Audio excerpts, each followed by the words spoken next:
Sobat Cikalahari, kembali lagi di podcast di Kalahari. Gimana mana jadi sering banjir? Apakah memang faktor cuaca atau faktor alam saja, atau sebenarnya ada faktor-faktor lain? Sebenarnya kalau untuk cuaca hujan yang ekstrim itu terukurnya itu di atas 100 mm per hari. Jadi itu termasuk curah hujan ekstrim, jadi cukup tinggi. Banjir ini bukan bencana alam mutlak ya, tapi ada faktor-faktor lain, ulah-ulah manusia yang kemudian mengakibatkan banjir secara frekuensi semakin sering, secara waktu semakin lama, dan secara lokus semakin luas sebarannya. Pada level ini kesalahan perencanaan pembangunan tadi itu memang tidak peduli dengan kelangsungan bentang alam, makanya banjir pasti terus-menerus ke depan makin tinggi. Melihat secara inilah mafia apa namanya itu ya, memang Lingkungannya. mafia lingkungan yang memang bukan hanya merusak alam tapi juga merusak masyarakat.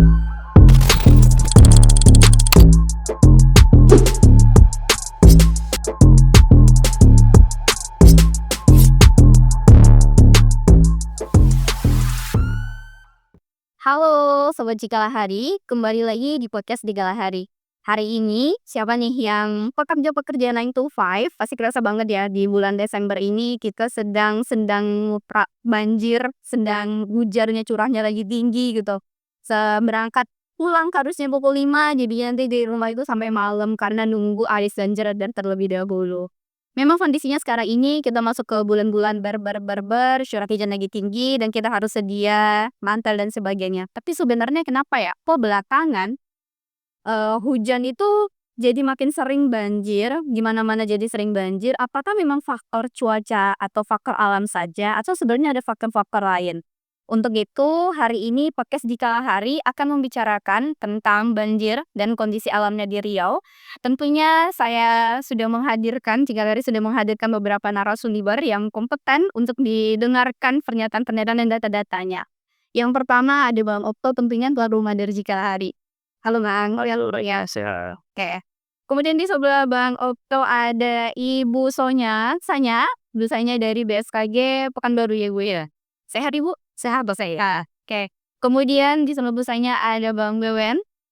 Halo Bang Wewen. Bang Wewen ini adalah direktur dari Arasati Hakiki. Nanti mungkin kita bisa cerita-cerita ya Bang, Arasati Hakiki itu apa? Gitu. Dan di ujung juga ada Bang Kafrizal dari suku Bonai. Iya. Sehat Bang? sehat. Memang di Pekanbaru udah dari kapan Bang? Oh, dari pagi tadi Pagi tadi. Langsung dari Rohul ya Bang ya. Tapi Rohul sekarang lagi banjir nggak Bang? pagi banjir. Di jalan sananya atau? Oh, pokoknya Rokan Hulu banjir sekarang, apalagi Bonai kan. Oke, Rokan Hulu dan Bonai lagi banjir. Tentunya nanti kita akan cerita dari masing-masing kapasitas, bercerita tentang seperti apa sih sebenarnya kondisi banjir dan data-data yang sudah dimiliki oleh masing-masing narasumber hari ini. Apakah benar banjir itu disebabkan hanya karena cuaca dan kondisi alam, atau sebenarnya ada faktor-faktor lain? Kalau yang baru saya baca Kak, Bu, kemarin baru banget viral sih sebenarnya, tapi bukan di Riau, di Sukabumi. Itu ada salah satu pernyataan yang katanya banjir itu dikarenakan petani, karena kondisi pertanian, bukan karena tambang. Nah, kalau di Riau mana? Kayak gitu ya. Oke, mungkin pertama kita ke Ibu Sanya dulu. Ibu Sanya ini dari Kepala Kelompok Data dan Informasi BMKG Pekanbaru ya, Bu ya. Mungkin Ibu Sanya bisa paparkan terlebih dahulu data dan temuan mungkin dari kerawanan banjir, kondisinya di Pekanbaru dan di Riau gitu sih. Silakan. Oke, pertama terima kasih kepada Cikalahari yang sudah mengundang BMKG dalam podcast ini untuk sharing informasi ya. Iya. Dan untuk kita masuk ke perakiraan cuaca langsung ya, perakiraan cuaca wilayah Provinsi Riau. Untuk ini kita udah masuk dasarian ketiga di bulan Desember 2024.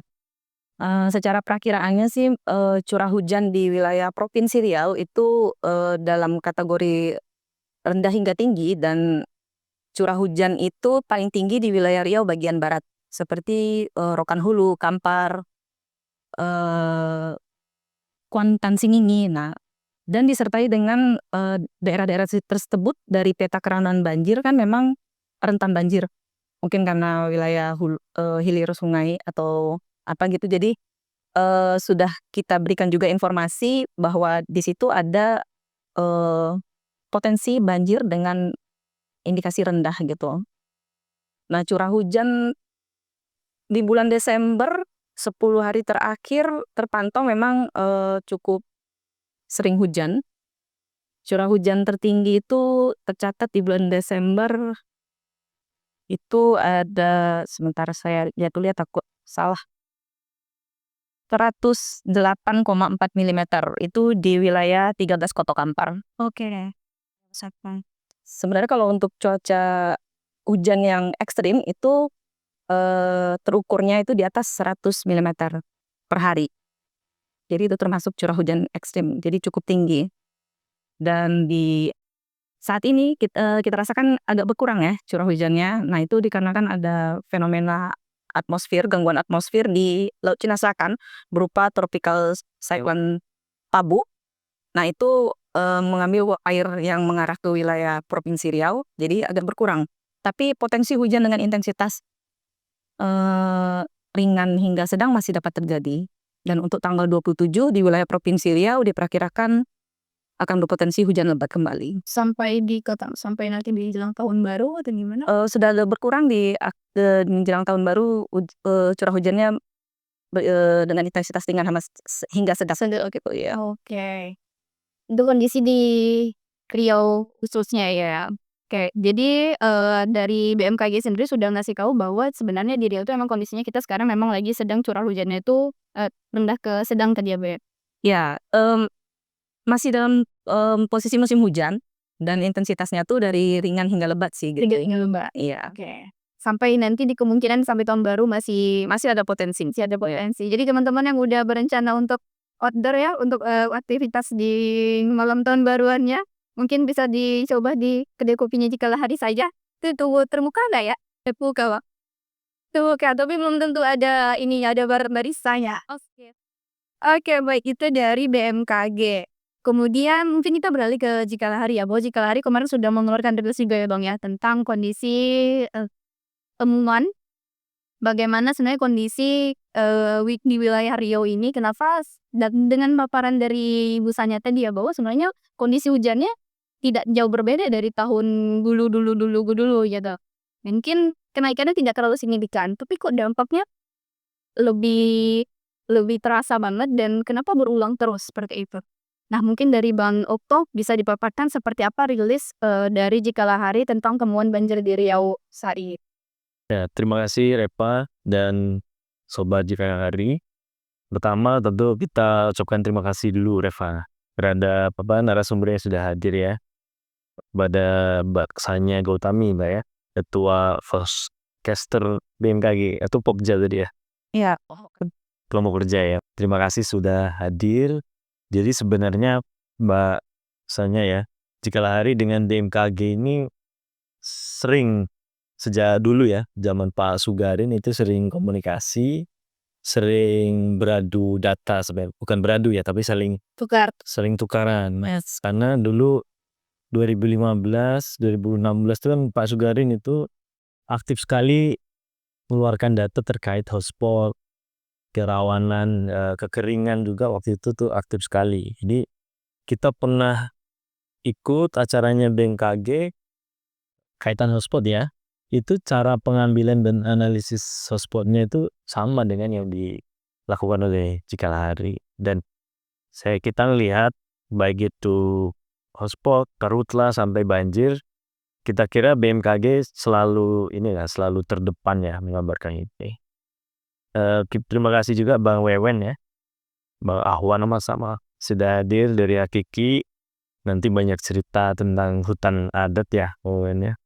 Terus ada juga dari Ketua Pemuda Adat Bornai ya, Bang Kafrizal. Terima kasih sudah hadir jauh-jauh. Sebetulnya championnya nanti di Bang Kaf ya, karena betul-betul yang paling ngerasain dan betul-betul mengalami situasi perubahan tentang banjir.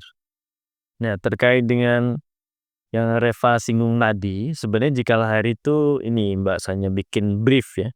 Brief tentang banjir. Jadi bikin semacam tulisan yang mengulas banjir kaitan dengan seperti apa sebenarnya banjir itu terjadi. Karena kita melihat belakangan itu secara frekuensi banjirnya semakin sering, kemudian ketika banjir dia lama surutnya, dan juga tempatnya juga makin banyak gitu ya. Dan yang paling mengajak kita kemudian jadi fokus kepada banjir itu tahun lalu sebenarnya. Walaupun tahun-tahun sebelumnya juga ada banjir ya, dimana kalau kita ingat di Bona itu berapa bulan berbanjir ya Bang? Di 2023 sampai awal 2022. Kemudian di Jalan Lintas Timur tuh, di Pelalawan Pangkalan Kerinci itu sampai 3 bulan juga. Oh iya, yang sampai nggak bisa pulang kampung orang-orang itu. Iya, pokoknya muter jauh pokoknya lewat Kuansing dan seterusnya kalau kita mau ke arah Temilahan, Rengat, dan Jambi gitu ya. Itu kemudian kita coba menganalisis dari sisi data dulu terkait informasi. Ternyata banjir ini memang makin meningkat nih. Setidaknya 6 tahun terakhir itu jumlah kejadiannya itu sampai 261 kali kejadian. Lokasinya ada 592 lokasi yang banjir. Itu kan tinggi sekali. Dan yang lebih gilanya itu ternyata kayak nggak terasa gitu suasananya bahwa 6 tahun terakhir ini ada korban jiwa, Eva. Sampai 8 orang meninggal dunia. Itu warga Riau tuh. Itu dari anak-anak sampai dewasa. Ya, semuanya gitu ya. Paling banyak orang di 2019 justru ya. Akhir waktu itu, terus di tahun ini juga ada yang meninggal 2 orang. Dan kita lagi nunggu berita nih, tadi pagi nih Mbak Ani ada berita di Kampar Update ya. Di Instagram itu ada orang hanyut juga. Ya, dari laporan BPBD juga tadi pagi diberitahu bahwa ada 1 kejadian banjir baru di Kampar. Ya, itu. Jadi kayaknya berapa orang meninggal gitu ya. Tidak terlalu menjadi fokus perhatian itu. Dan korban jiwa. Korban jiwa. Belum lagi jumlah terdampak orang yang harus mengungsi, meninggalkan rumah sekian lama itu juga sampai 200.000 orang lebih gitu ya. Itu catatan dari Jikalahari dari tim itu. Nah, kemudian kita melihat juga sebenarnya tadi mungkin Mbak Anya bisa menjelaskan lagi tentang frekuensi banjir yang menurut catatan kita itu meningkat gitu ya. Frekuensinya juga lebih lama ketika banjir. Sebenarnya curah hujannya naiknya tinggi nggak ya tahun ke tahun itu? Atau sebenarnya dia datar saja, tapi karena lingkungannya yang rusak sehingga banjirnya lebih parah, lebih berdampak. Itu kan sesuatu hal yang beda nih Eva gitu ya. Kalau memang curah hujannya semakin tinggi, jauh bedanya, mungkin memang faktor alamnya yang lebih dominan. Kalau misalnya ya rata-rata saja itu kan bisa kita duga juga bahwa kapasitas daya dukung lingkungannya yang kemudian tidak support lagi gitu ya. Harus dilakukan perbaikan-perbaikan evaluasi. Nah, kemudian data Jikalahari juga Reva di brief ini gitu ya. Sepanjang tahun 2000 sampai 2023, 23 tahun ya. Itu deforestasi di Riau itu luasnya sampai 2,5 juta hektar. Seluruh Riau. 2,5. Sejak 2000 tahun 2000-an ke atas. Dan 50% itu deforestasi terjadi di perusahaan HTI dan sawit. Oke, baik. Gitu. Ada 215 perusahaan ya, koperasi HTI dan sawit yang kemudian terjadi deforestasi 1,3 juta hektar. Itu yang kemudian menurut kita juga menjadi persoalan kenapa banjir ini terjadi dan semakin sering gitu ya. Terus yang kenapa kita juga fokus ke banjir dalam membuat brief ini terkait dengan penanganannya Reva, penanganan banjirnya. Kita kebanyakan ini kan pemerintah lebih responsif terhadap kejadian banjirnya. Penanggulangan. Iya, misalnya banjir, kemudian korban-korbannya dievakuasi. Mungkin nanti Bangkap bisa cerita tidak. Kemudian ada bantuan-bantuan gitu ya. Lebih kepada respon banjirnya. Tapi apakah ada kebijakan atau aksi pemerintah terkait dengan ini penyebab hulunya, penyebab kenapa banjir itu semakin sering dan semakin lama semakin berat dampaknya itu Jigalahari juga nggak melihat Enggak kayak gitu ya. pencegahannya ya Bang, Pencegahan dan perbaikannya, mulai dari tindakan-tindakannya sampai kepada perencanaan-perencanaan.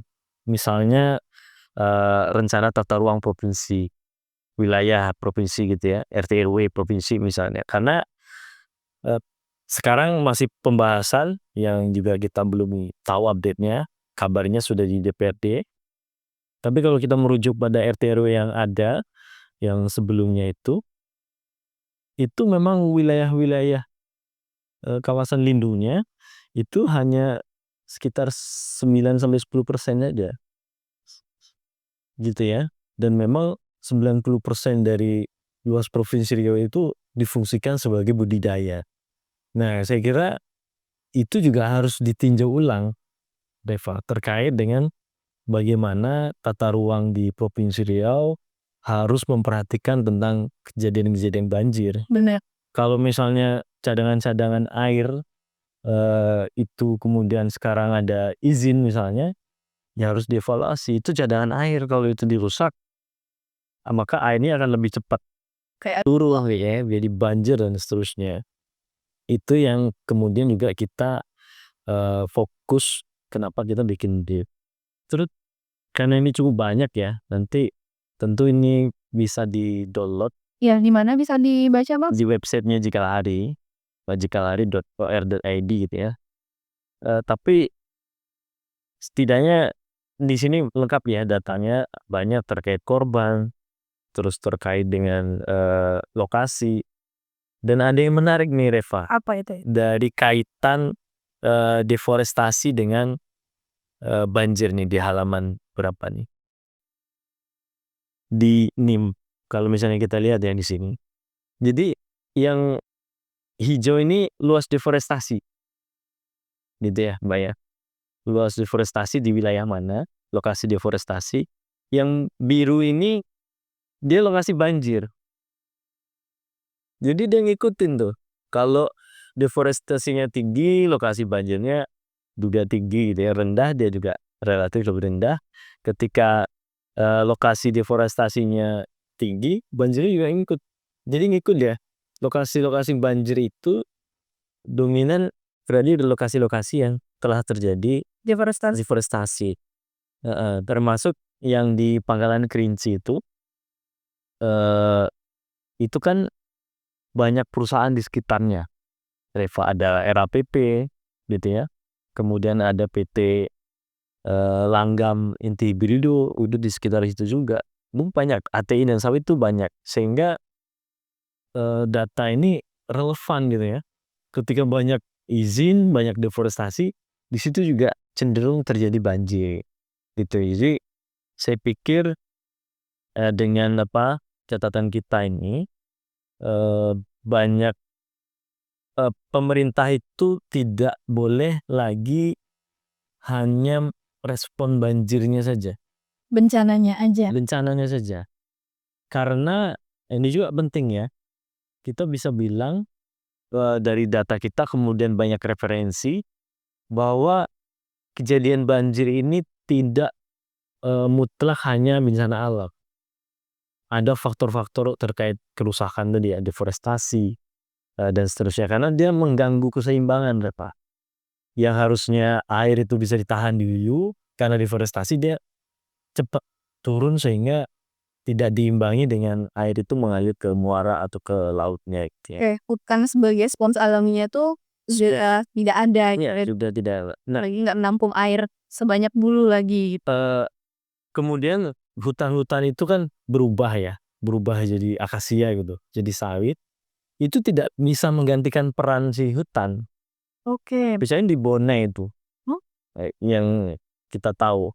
Jadi dulu sekarang kan sudah banyak berubah jadi sawit dan akasia tuh di sekitar itu. Dia tidak menjalankan fungsi yang tadi sebagai spon venue. Ya kalau banjir dia akan lebih lama gitu ya, akan lebih cepat banjir. Ketika kemarau juga lebih cepat kering. Karena memang tidak sesuai dengan tidak bisa mengganti peran hutan itu sendiri. Walaupun sama-sama tumbuhan, walaupun sama-sama hijau. Nah, jadi saya kira itu kenapa di Galahari kemudian fokus terkait isu banjir ini. Kita ingin mendorong nanti ke depan terkait dengan persoalan hulu, daya dukung, daya tampung lingkungan itu harus betul-betul jadi acuan ya, khususnya di kebijakan-kebijakan pemerintah seperti RT RW gitu ya. Itu harus memasukkan klausul tentang daya dukung khususnya penyebab banjir ini. Oke, perbaikan dan pencegahannya ya Bang ya. Ya. Oke, baik.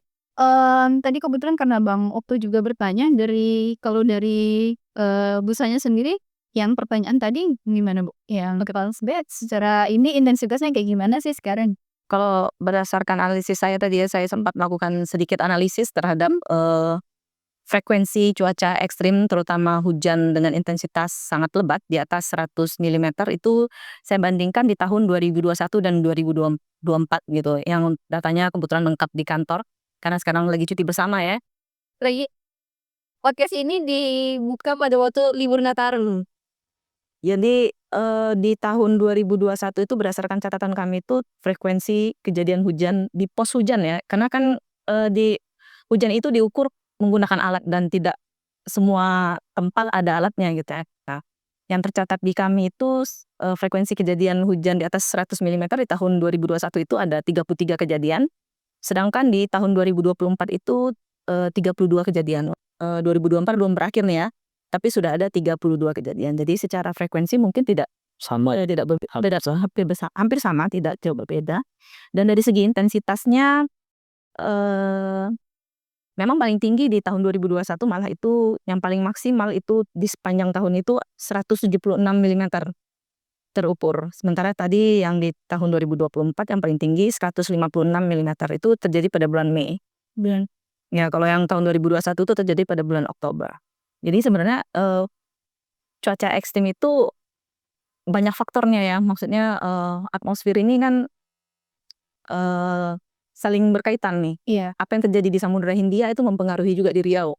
Bahkan yang jauh-jauh di Samudra Pasifik juga kalau intensitasnya kuat juga mempengaruhi wilayah Riau gitu. Jadi maksudnya di sini adalah kalau dari segi cuaca, ya cuaca ekstrim itu ya bisa terjadi sepanjang tahun sebenarnya. Tergantung fenomena apa nih yang lagi terjadi. Ya seperti itu.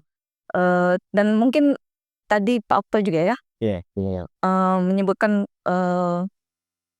kejadian frekuensi banjirnya juga semakin meningkat gitu ya. Nah kalau dari catatan kami dari BPBD sebenarnya datanya, tapi kan kita berkolaborasi ya. Itu memang kejadiannya meningkat, terutama kejadian banjir ya. Kalau di tahun 2021 itu ada 106 kejadian yang dilaporkan, ini dalam tanda kutip yang dilaporkan. Dan tahun 2024 itu mencapai 737. Dari 106 menjadi 737. 100 something di 2021 ya Mbak ya? Iya. Padahal hujannya mirip-mirip saja ya. Nah ya itu mungkin ada faktor lain. Karena banjir ini kan nggak dari curah hujan aja. Tapi mungkin tadi disinggung juga dari segi pemerintah mana nih mitigasi Iya mitigasinya gitu ya. Jangan hanya pas kejadian gitu. Nah kalau dari BMKG sendiri, dari BMKG mungkin kan ini banjir ini kan melibatkan banyak pihak ya. Kalau dari BMKG sendiri kita tuh sekarang lagi mengembangkan namanya impact based forecast weather services. Jadi kiraan cuaca berbasis dampak. Jadi curah hujan segini ini dapat menyebabkan apa? Nah, dan ini memang proses yang sangat panjang gitu. Sebelum ada Mbak laporannya. Sudah ada. Jadi kami BMKG itu sebenarnya lagi pengen merangkul masyarakat untuk lebih akrab dengan cuaca dan menggunakan informasi melalui genggaman gitu. Jadi kalau untuk Riau sendiri mungkin nanti bisa saya kasih link-linknya, ada beberapa link yang bisa diklik. bisa masuk ke komunitas kita juga di WhatsApp. Jadi itu untuk cuaca ekstrim, potensi cuaca ekstrim kita share di situ. 32 jam atau 30 menit sebelum kejadian kita share di situ gitu. Jadi bagi mungkin daerah-daerah yang rawan bencana seperti kalau di Pekanbaru mungkin Rumbai gitu ya. Nah, itu kita infokan bahwa ada kejadian hujan lebat, mungkin bisa mengevaluasi barang-barangnya dikatasin. Nah, gitu. Nah, itu kita menggunakan meteorologi early warning system namanya. Dan itu kita infokan secara luas gitu di IG. Jadi kita tuh mungkin dari kanal ini juga saya ingin mengajak masyarakat Riau untuk lebih aware lagi dengan cuaca, lebih akrab gitu. Bisa dari mana tadi Bang, kalau di Instagram? Kalau di Instagram ada info cuaca Riau atau atau masuk ke saluran atau ya BMKG Provinsi Riau. Oke. Di YouTube-nya juga ada perakiraan cuaca mingguan. Kita share setiap hari Senin. Jadi informasi-informasi seperti ini sebenarnya kami harapkan dapat menjadi salah satu awareness untuk masyarakat, untuk Setidaknya kata orang sedia payung duluan ya kalau mau keluar semantel dan sebagainya. Nah, dari sisi BMKG-nya karena mungkin banjir ini nggak banyak pihak yang nggak ya gitu. Mungkin itu dari BMKG. Oke, baik Ibu. Itu tadi ya teman-teman yang bahwa dari Jikalahari tadi udah dilaporkan bahwa memang secara frekuensi, intensitas, dan itu juga tervalidasi karena sebenarnya secara kejadian nggak jauh beda, tapi secara intensitas dan frekuensi banjirnya itu naik beratus-ratus kali, dari 100 sampai 700 gitu. Ini yang dilaporkan ya Bu ya. Nah, yang dilaporkan ke BPBD-nya gitu ya Kak. Oke, baik. Selanjutnya kita ke Bang Wewen dari Arasati Hakiki. Bang Wewen, mungkin boleh cerita dulu Bang, Arasati Hakiki itu apa begitu Bang? Rahasia.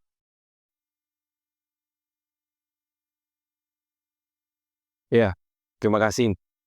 Senang bisa hadir di podcast Jikalahari. Mungkin saya akan cerita berdasarkan pengalaman saya.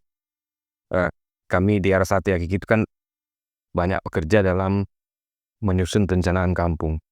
Jadi, menyiapkan rencana tata kelola kampung yang memang berlandaskan kebudayaan dan kelangsungan ruang hidup. Jadi pengalaman banyak tempat kami akan coba lihat dalam konteks bencana alam banjir. Jadi banjir ini kan bencana alam yang timbul akibat memang dari ada perubahan di bentang alam itu sendiri. Tervalidasi ya Bang ya dari Iya, lihat jadi ya Pak ya. bencana alam itu ada dua. Ada yang disebabkan memang oleh fenomena alam, ada juga memang karena memang kerusakan oleh aktivitas Manusia. dari pembangunan. Nah, dua itu bisa ya sangat dibedakan. Nah,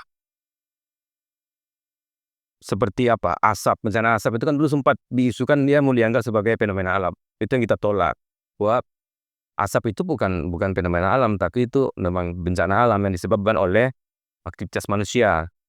Nah, banjir ini juga sangat jelas dia memang bencana alam yang ditimbulkan dari kerusakan itu. Nah, jadi kalau kita lihat ini, kita contohkan misalkan IKN itu pindahkan ada 8 urgensi. Salah satunya itu kan kompresi besar-besaran terhadap lahan dan sering menimbulkan bencana alam, itu salah satu poin. Kemudian turunnya tanah permukaan di Jakarta, bisa dicek di dokumen perencanaan IKN itu ada 8 poin, semuanya itu bencana alam. Artinya bukan bencana ya, semuanya itu kegagalan dalam perencanaan bangunan Indonesia dalam 80 tahun. Jadi kejadian ini bukan setahun 2 tahun belakangan, ini prosesnya 80 tahun. Jadi kenapa saya berani bilang begitu? Saya datang ke kampung-kampung yang belum tersentuh dari rencana pembangunan ini, itu nggak ada bencana alam. Contohnya kampung. Misalkan kalau di Riau itu banyak, tapi kan terlalu ekstrim contohnya. Misalkan kalau kampung-kampung dalam Rimbang Baling itu atau dalam G30 itu nggak ada bencana alam. Iya. Terus itu kan terlalu ekstrim karena memang kondisi dalam hutan ya. Iya. Nah, itu persoalan yang lain lagi.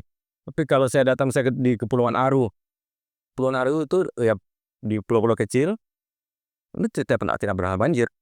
Mereka memanfaatkan lahan mereka itu, wilayah mereka itu hanya sesuai dengan kebutuhannya. Nah, ya karena memang kebutuhan masyarakat kan cenderung lebih kecil dibandingkan memang kebutuhan pembangunan yang memang skala luas. Nah, kemudian IKN meninggalkan persoalan. Ini nggak operasi jauh IKN. Iya. Pindah dari Pulau Jawa dengan 8 poin tadi, lalu dia pindah ke IKN di Kalimantan Timur. Belum rampung pembangunan, udah bikin banjir. Pembangunan bendungan Sepaku itu bisa dicek, itu banjir. Sebelumnya nggak banjir. Sebelumnya tidak ada, karena dia normalisasi sungai, yang hulu sungai itu adalah hamparan tanaman akasia, sehingga sungai itu tidak normal seperti sungai alami. Jadi karena dia dimanfaatkan untuk perkebunan tanaman akasia, itu kan menyebabkan sedimentasi, erosi, jadi pendangkalan sungai dan macam-macam kan. Sehingga daya dukung dia terhadap lingkungan itu sudah jauh menurun. Ditambah dengan dibikin bendungan, itu sehingga air lebih tertahan. Nah itu banjir. Jadi belum lagi pindah, ini kayak secara utuh, udah bikin banjir, ngulang. Jadi ini mengulang kesalahan 80 tahun lalu, diulang lagi di IKN. Oke. Nah terus kalau Riau, apa efek dari 80 tahun pembangunan itu adalah bahwa tingginya alih fungsi lahan kita. Misalkan kita tahu hampir 4 juta hektar itu udah sawit, tanaman sawit. Hampir 2 juta hektar itu berapa? Mungkin lebih valid datanya, itu sudah tanaman akasia. Dari 8,6 juta itu membuang air ya. Artinya hampir 6 juta kita sudah konversi hutan kita. Sudah tidak alami, sudah berubah nih. Monokultur ya, Bang. Nah, kalau saya mau lihat lagi lebih dikecilkan, misalkan kita lihat dari Das Kampar. Das Kampar itu luasnya kalau nggak salah 2.117 hektar atau ada 2.220. Itu hutan yang tersisa 10% sampai. Dan 10% itu nggak sampai 10% itu berada di paling hulunya. Di Rimang Baling, kalau bisa tahu di wilayah Rimang Baling sama Bukit Bungku. Nah, sebagian besar hutannya justru ada di Muara. Di Semenanjung Kampar kalau yang sering dikampanyekan oleh Ciklahari kan. Sementara Das itu dia tersusun oleh banyak sub-sub das, sungai-sungai lagi. Yang ini tidak tanpa tutupan. Jadi Das Kampar itu hampir 500 kilo panjangnya. Hutannya itu hanya ada paling hulu. Sementara yang di Sungai Teso, Sungai Nilo, dan sungai-sungai lainnya itu udah nggak ada hutannya lagi. Bisa dicek itu dari data tutupan lahan dari tahun 2000 sampai 2020, seperti itu kondisinya. Nah, saya rasa nggak ada pengaruh soal curah hujan. Jadi saya lihat data dari BMKG sendiri semenjak tahun 90 sampai tahun 2020, periode 30 tahun. Saya lihat data untuk di Provinsi Riau dan Sumatera Barat, dan sampai lihat dua itu. Karena das kita ini kan sebagian hulunya ada di Sumatera Barat. Iya. Nah, itu rata-rata frekuensi hujan itu sama, tidak ada tumbang signifikan. Sekitar 150-an per bulan atau per tahun gitu. Aku nggak bisa baca datanya. Sama secara grafik. Itu yang ekstrimnya itu, Bang. Iya, mungkin ekstrimnya yang 150. Paling tingginya segitulah. Jadi grafiknya sama di 30 tahun lalu, tidak ada perubahan. Tapi yang signifikan berubah itu adalah tutupan lahan. Ya sampai 10% lahan yang disisakan. Sehingga dampaknya kayak gini, sakit Iya. wewe. Nah, saya ingin lihat lagi tempat yang lebih kecil. Misalkan di Rantau Baru, yang tadi kawan-kawan sudah sebut ada Pangkalan Kerinci itu. No, kelelawar ya. Ya. Rantau Baru itu masyarakatnya hidup di tepi Sungai Kampar. Yang Sungai Kampar betul yang Sungai Kampar. Karena kan Sungai Kampar ada sungai besar ada 3, tapi jadi satu kesatuan das. Sungai Rantau Baru itu berada pas di muara Sungai Kampar kiri dan Kampar kanan. Jadi secara bentang alam, secara tipologi bentang alamnya memang datar rendah. Jadi pasti dia akan tenggelam. Nah, itu mungkin yang kita bisa sebut sebagai fenomena alam. Iya. Nah, tapi ini juga sudah masuk, ya mereka sudah menerima dampak bencana alam. Karena per 5 tahun itu banjirnya meningkat. Misalnya tahun 2019, mereka kan udah tahu nih, tinggal di pinggir sungai, sehingga bikin rumah panggung itu dengan ketinggian 2 meter. Tahun 2019, itu air masuk ke rumah mereka itu 1 meter di atas lantainya. Artinya dari permukaan tanah 3 meter. Tahun 2024 ini, di awal tahun, itu naik lagi 1 meter. Jadi dalam rumah itu 1,60 meter atau 1 meter lebih, hampir 2 meter naik. Lebih besar. Lebih besar, artinya kalau dari permukaan tanahnya itu hampir 4 meter. Nah itu masyarakat merekam ada perubahan peningkatan banjir itu per 5 tahun atau per 4 tahun justru. Nah, ya mereka bertahan ya di situ, karena mereka kata pencariannya di situ, tapi nggak tahu sampai kapan. Kalau ini naik lagi, ya mungkin bakal pindah. Enggak lah. Jadi itu ada kombinasi, ada 2 penyebab banjir kalau di Rantau Baru, fenomena dan memang akibat dari kerusakan di hulunya, karena kan ini hilir ya nih. Yang fenomena itu karena dia dataran rendah, kemudian dia pengaruh pasang laut sampai ke daerah itu. Kemudian karena ya di bagian hilirnya, hulunya itu semua sudah bukan. Artinya hutan yang menjadi penjaga, penahan air ini hanya bagian hulu di daerah Peltiak sedikit, Limang Baling dan Bukit Buku. Hanya di bagian itu, selebihnya subdas itu tanpa hutan. Bisa dicek, sungai Nilo itu di kirinya PT AD, kanannya PT LI sampai ke segala macam PT-nya itu nggak ada hutan lagi. Deforestasi semua. Iya, udah jadi kelapa sawit. Dan akasia. Oh, sawit semua. Saya tak ingat kalau secara dah mungkin ada akasianya, tapi yang jelas itu sawit. Jadi Rantau Baru ini dikeliling udah perusahaan sawit dan hampir habis. Mereka masih punya menjaga kearifan lokal ya, pengetahuan tradisionalnya masih dijaga. Jadi ini kenapa penting juga disebut, karena dari deforestasi ini tidak hanya soal lingkungan, tapi juga kemunduran dari sisi kebudayaan. Jadi yang biasanya masyarakat itu tahu bahwa hutan itu penting, dia jaga, kemudian sungai itu dia jaga karena jadi mata pencarian, dan itu kita bisa lihat langsung di praktek-praktek Rantau Baru. Mereka masih sisakan hutannya 1.200 sampai yang masih hutan sampai sekarang. Tapi yang lahan yang lain kan udah rusak nih oleh perusahaan, sampai 1000-an juga rusak, nggak bisa dipulihkan ya. Nah, mereka punya cara mengelola sungai dengan kearifan lokal tadi, ada lelang, ada ya dijaga ya, proses panen segala macam. Tapi karena mereka hilir, mereka tetap menerima dampak kerusakan lingkungan yang terparah, karena dari hulunya itu semua sudah rusak kondisi alamnya, sehingga mereka nggak bisa nggak bisa apa istilahnya, kalau protes pun nggak bisa. Ini harus jadi kerja komprehensif lah, semuanya ya, semua pihak terlibat. Artinya pada level ini kesalahan perencanaan pembangunan tadi itu memang tidak peduli dengan kelangsungan bentang alam. Makanya banjir pasti terus-menerus ke depan makin tinggi. Kini dari aku sedikit. Oke, baik. Dari paparannya Bang Wemen tadi, ini lebih baru lagi ya teman-teman sahabat Cikalahari ya, bahwa sebenarnya ketika banjir ini terjadi, kerusakan lingkungan ini semakin parah, yang terdampak itu bukan cuma dari sisi lingkungan, tadi juga dan waktu juga bilang secara ekonomi, pengungsian dan sebagainya, tapi juga ada nilai-nilai kemudian kita ini hilang gitu. Dari masyarakat sendiri sudah tidak sudah sebenarnya kalau diolah secara masyarakat mereka tahu gitu harus mengolah sungai itu seperti apa, hutan itu seperti apa gitu. Tapi kalau udah diolah sama perusahaan yang notabene bukan cuma untuk kebutuhan, tapi untuk memperkaya, tentu berbeda penggunaannya kayak gitu. Nah, seperti apa sebenarnya dampak real yang dirasakan oleh masyarakat? Ini kita berlanjut ke Bang Kafrizal ini adalah Ketua Pemuda dari Suku Bonai. Jika sahabat Cikalahari tahu bahwa suku Bonai ini salah satu masyarakat adat di Provinsi Riau gitu. Nah, untuk Bang Kaf mungkin boleh diceritakan di mana dampak yang dirasakan secara nyata dari sebelum kehadiran dari para korporasi ini di wilayah Bonai dan setelah saat ini ada. Ya. Silakan.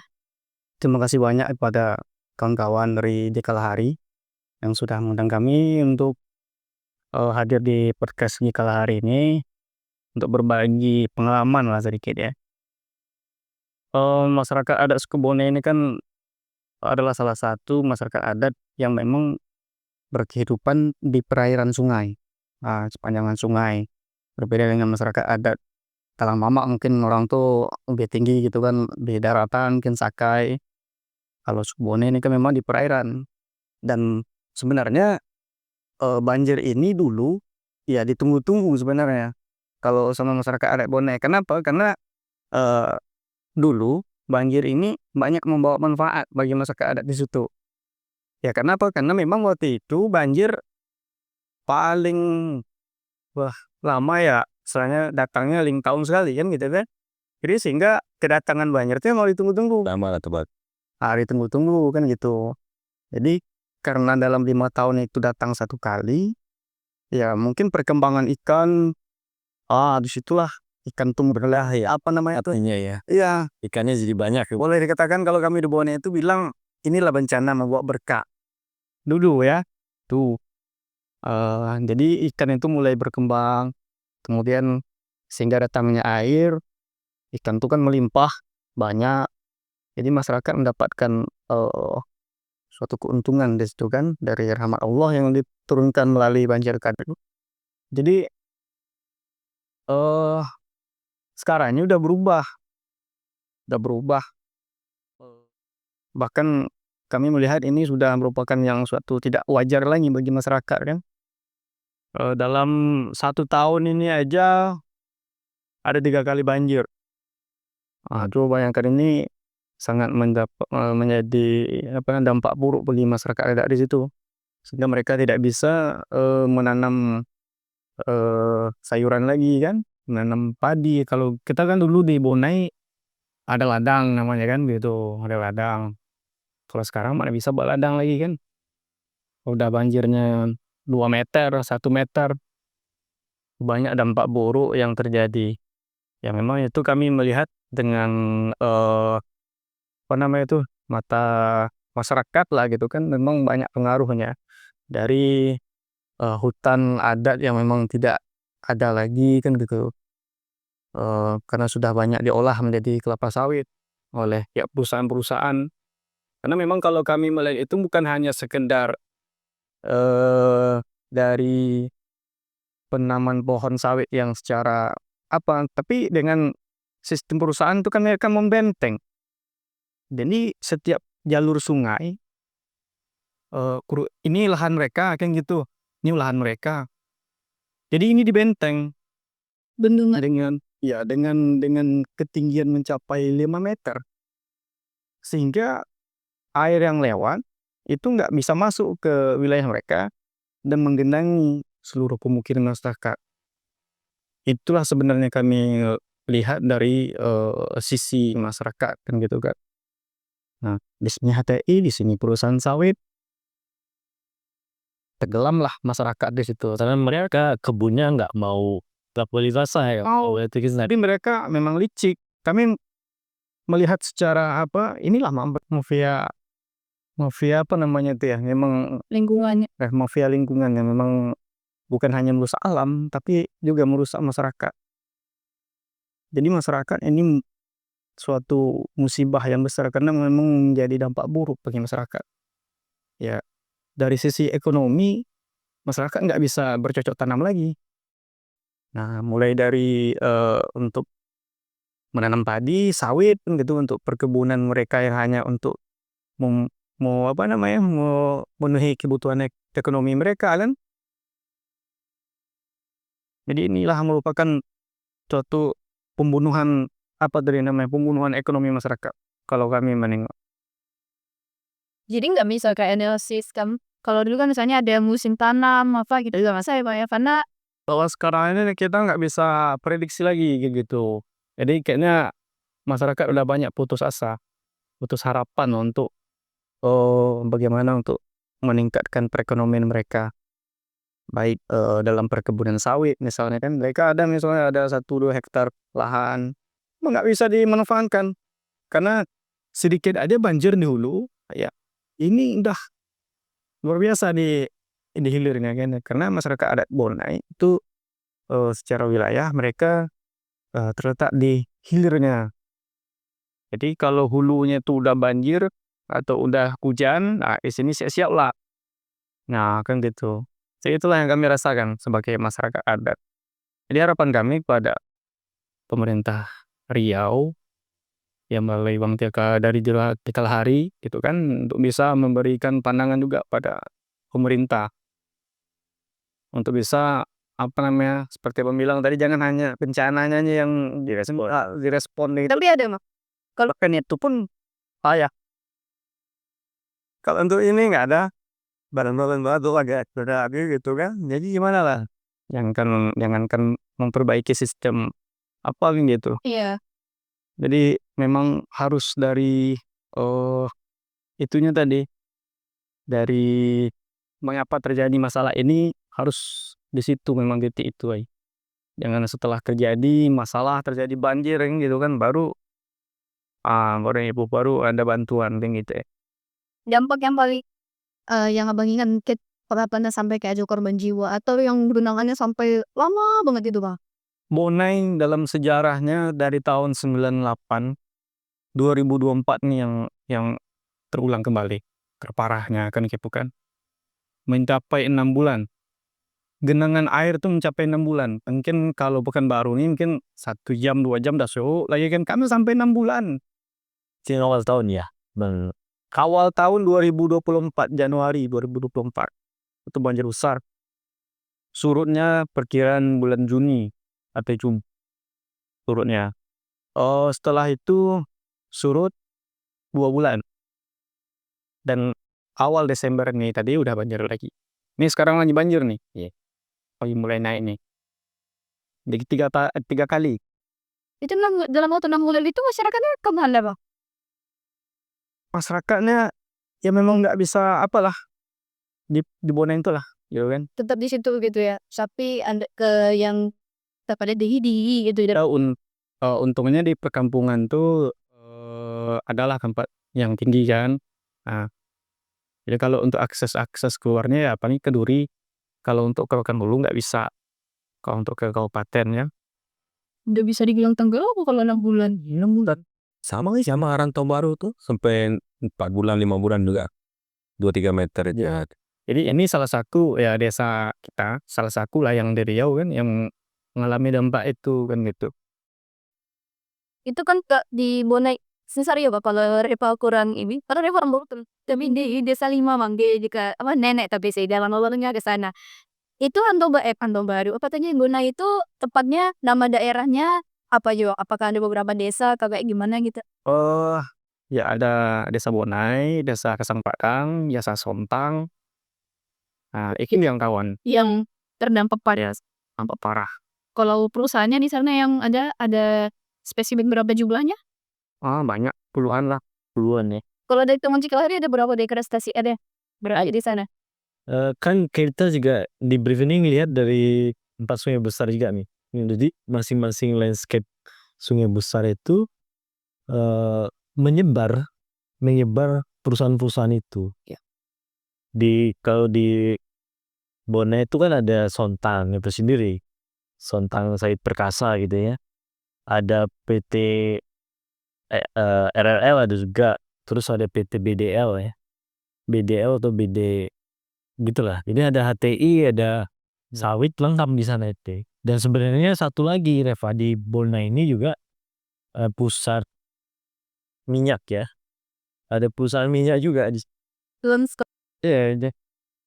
Sebenarnya kaya sekali gitu ya. Ya, tapi nonton aja kayak Caranya tidak menikmati kekayaan nikmati banjirnya aja. banjirnya saja. Oke.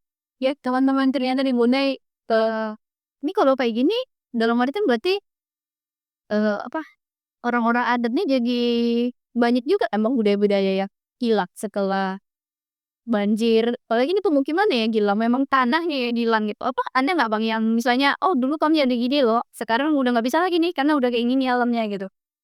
Ya salah satunya tadi kayak menanam padi itu. Nah, itu salah satu budaya juga kan BTK yang memang udah tidak bisa lagi dilakukan kalau di Bonai. Kalau dulu kalau untuk apa namanya? Untuk kehidupan, untuk makan beras itu nggak payah kan gitu kan. Kalau sekarang ya kita belilah di kedai-kedai kan gitu. Tidak bisa lagi menghasilkan beras dan padinya sendiri seperti itu ya.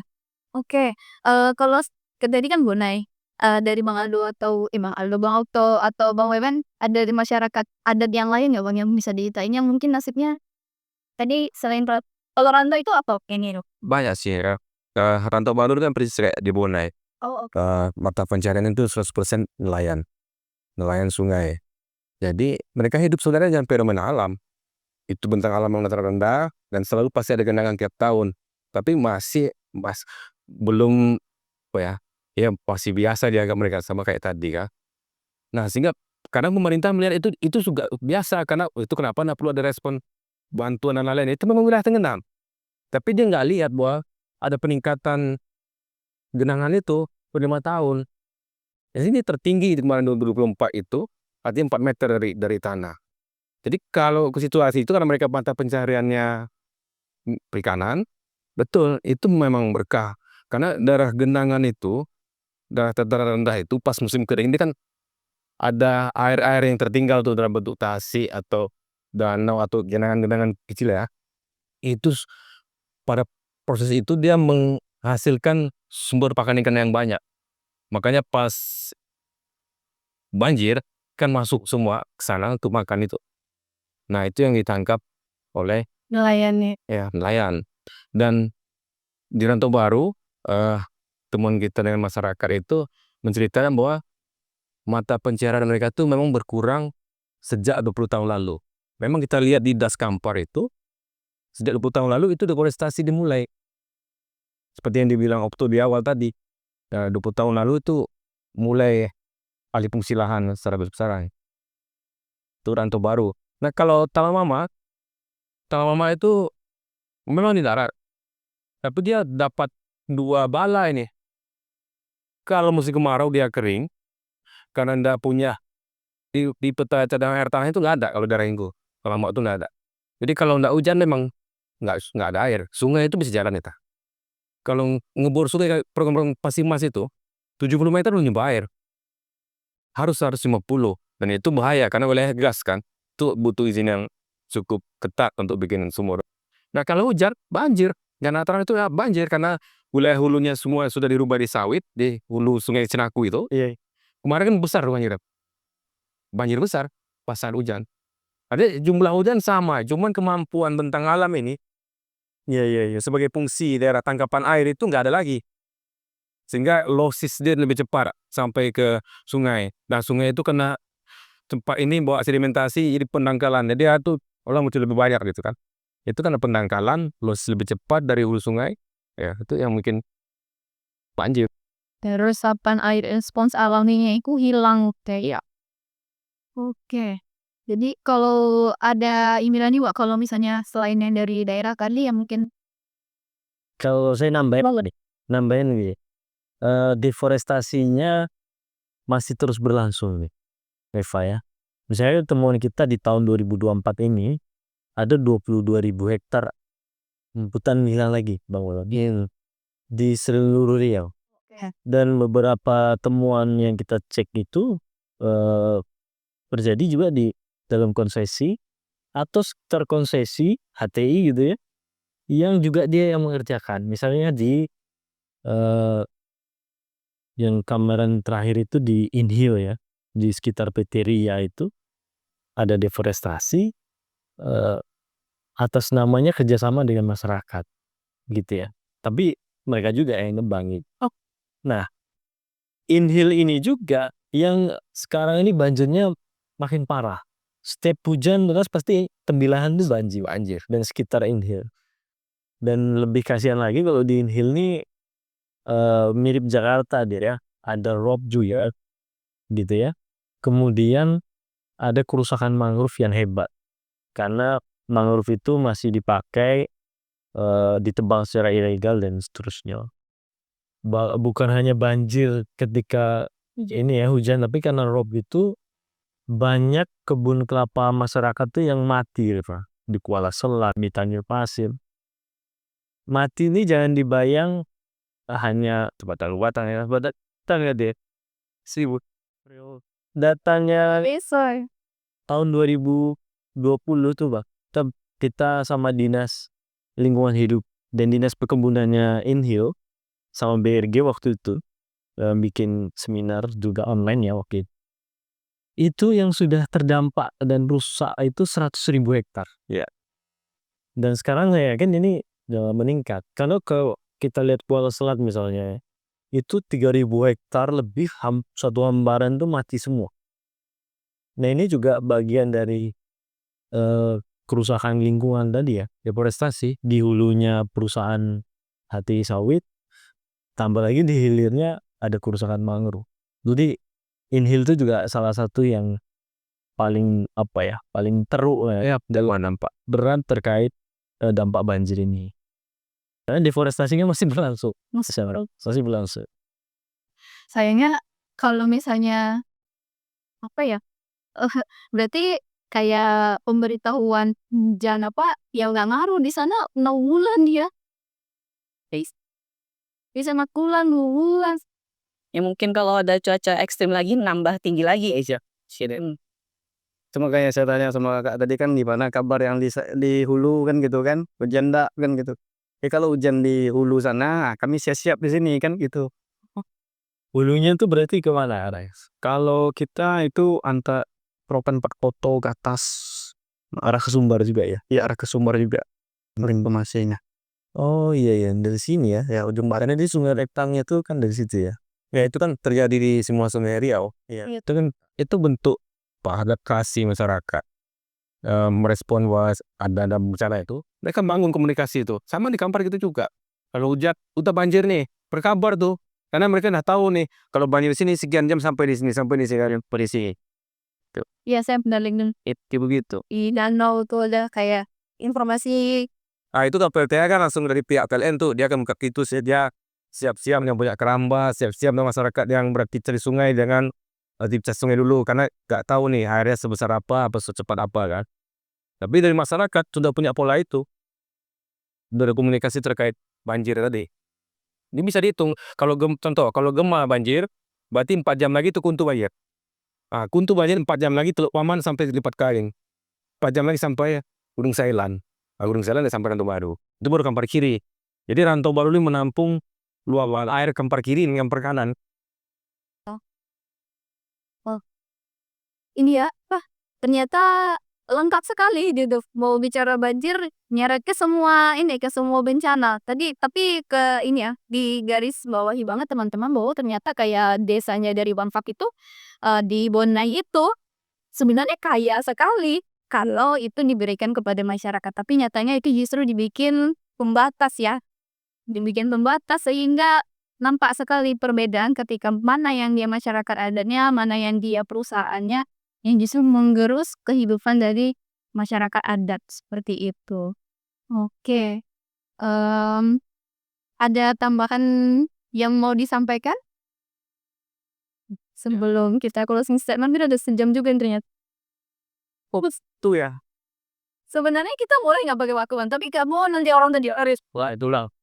Ya kalau dari saya mungkin pemerintah begini penting untuk membuat kebijakan yang bisa melindungi pengetahuan tradisional. Kan udah ada nih kebijakan itu, cuman dari daerahnya yang belum menyiapkan perda dan lain-lain. Itu bisa mencatatkan dan melindungi baik orang ya yang paksana kebudayaan itu, misalkan yang hutan adat atau kepung sialang itu bisa diakui kan. Kemudian tasik-tasik yang memang tempat mata pencarian itu kan ada hutannya itu juga, itu harus diakui sehingga dia tidak diekspansi lagi untuk hasil fungsi lahan. Nah, selain kalau ya bisa juga untuk yang butuh pengakuan nih. Kenapa butuh pengakuan? Karena ada kan biasanya kalau kita bilang masyarakat adat juga ikut merusak alam ya kan gitu. Ya karena memang situasinya begitu. Kayak gini aja lah saya contohkan, misalkan caleg dia mau dia sedekah uang itu untuk dia dipilih kan, artinya bukan kompetensinya yang dia kedepankan. Jadi mau tidak mau semua caleg yang bagus pun ikut pola jahat ini. Sama juga kabar-kabar yang ngomongin di PNS juga harus nyiapkan uang sama macam. Walaupun dia mintar, mau tak mau harus ikut cara yang buruk ini. Nah semua yang begitu. Di masyarakat Ya masyarakat adat jadi juga terpengaruh. Dia caranya baik semua nih, tapi nggak dihargai cara itu, nggak dihormati. Makanya dia ikut jadi buruk. Gitu. Makanya perlu ada kebijakan yang menghormati dan melindungi pengetahuan tradisional tadi, budayaan dan hak masyarakat adat. ada pengakuan untuk masyarakat adat. Karena dari situ bisa dimulai untuk pemulihan tutupan-tutupan hutan tadi. Oke. Kalau dari Bakaf ada closing statement yang mau disampaikan? Saran saya terhadap pemerintah hanya satu, untuk bisa meninjau ulang kembali perizinan perusahaan yang ada di wilayah tersebut kan gitu kan. Ya dalam peninjauannya itu perusahaan juga harus memikirkan kehidupan masyarakat di sekitar.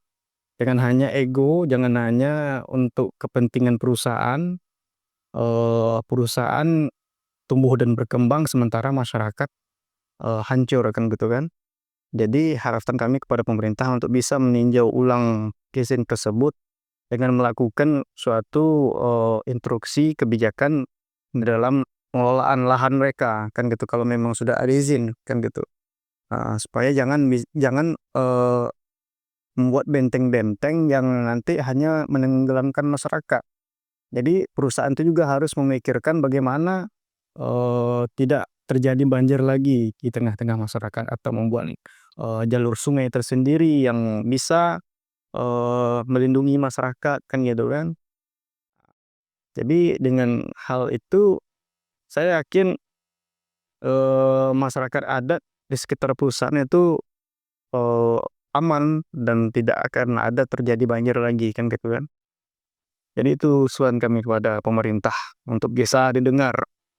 Oke, terima kasih. Oke, terima kasih Bang dari Ibu. Ada yang mau disampaikan misalnya? Oke, kalau dari BMKG Provinsi Riau mungkin yang ingin saya sampaikan bahwa kepada masyarakat Indonesia, khususnya masyarakat Riau untuk dapat memanfaatkan informasi cuaca yang kami sediakan dalam berbagai media untuk mendukung aktivitas atau pencanaan yang akan masyarakat lakukan. Yes. Ya, gitu.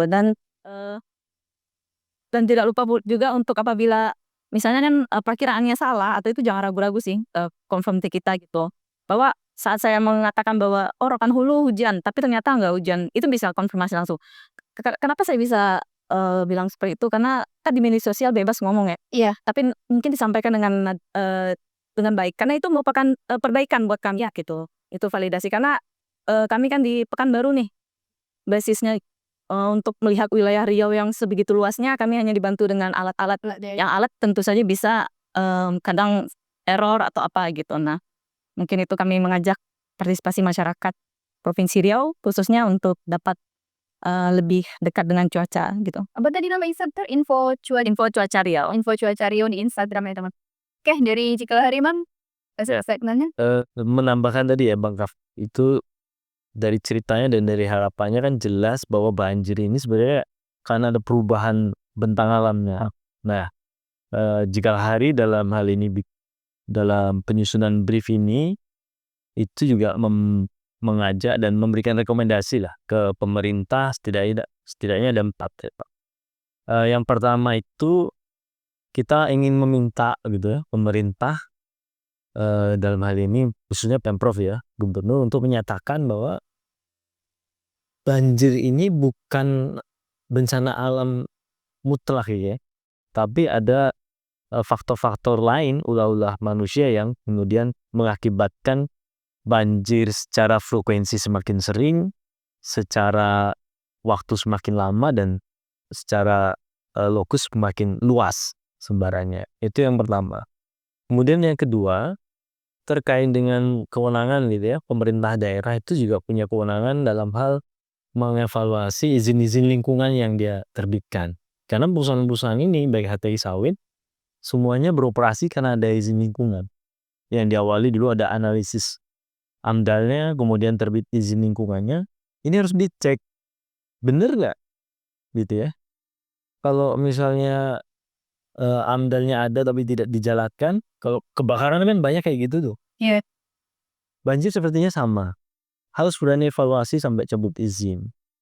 Nah, yang ketiga, Pemprov juga harus mau mengusulkan, menyampaikan rekomendasi secara tegas ke kementerian-kementerian ya yang menerbitkan izin, misalnya kehutanan ada Kementerian Kehutanan sekarang, perkebunan ada BPN atau RBPN, kemudian tambang ada SDM misalnya, untuk mengusulkan wilayah-wilayah korporasi yang seperti di Bonai tadi misalnya, di Rantau Baru yang nyata-nyata dia berkontribusi terhadap banjir itu dievaluasi izinnya.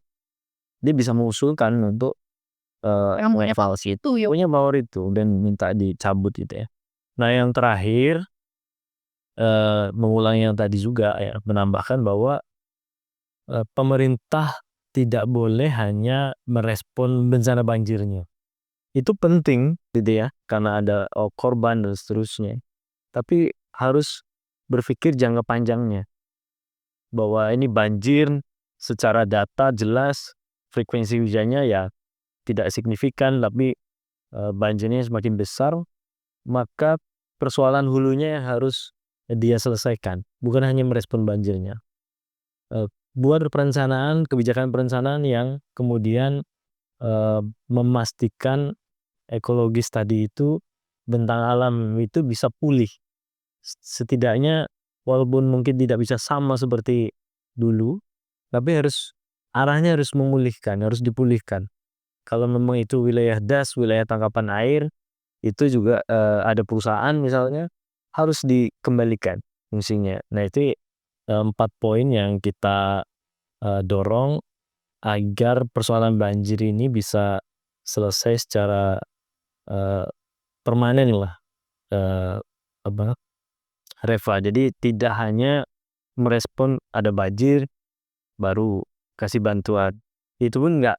Nah, desanya jauh seperti Bonai jarang dapat, itu kan sayang, nggak adil juga. Saya kira itu Reva. Oke, baik. Dari closing statement tadi, dari saya, teman-teman jangan lupa sahabat Cikalahari untuk mengunjungi website dari cikalahari.or.id dan membaca dari briefing yang sudah diterbitkan.